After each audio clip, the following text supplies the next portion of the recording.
Explain to our viewers why you don't like the deal, essentially, for medicines.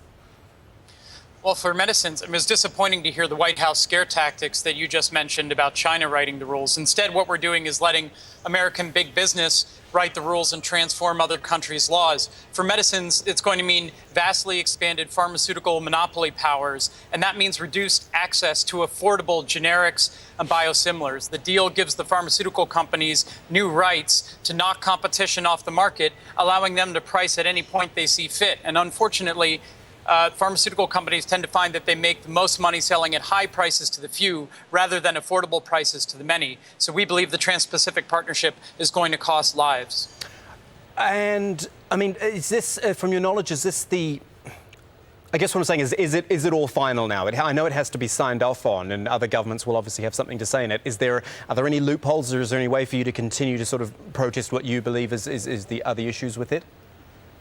There will be some legal scrubbing and discussion of a few unsolved issues, but at this point it's more about the votes and defeating TPP in the public square. It was a very close fast-track vote in the U.S. Congress.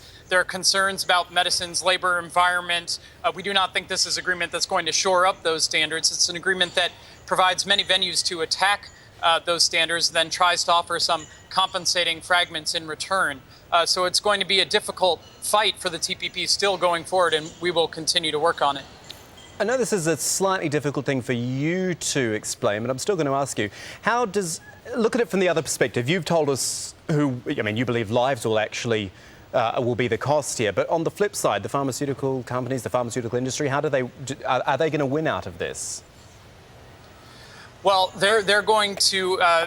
their ability to charge monopoly prices increases, so they will be earning more money. They did not get everything that they wanted in the deal, largely because courageous negotiators from developing countries have been standing up to them for 5 years and fighting back as hard as they can, and that's been very heartening to see. So in the end, we see some mix of standards, but make no mistake, it makes the rules worse. There's no sort of good TPP. It's going to make things harder for affordable medicines. The companies will argue they need this for their to fund innovation, but companies don't base medicine prices on research and development costs. They base them on people's ability to pay. They charge us whatever we will pay to save the lives of those we care about.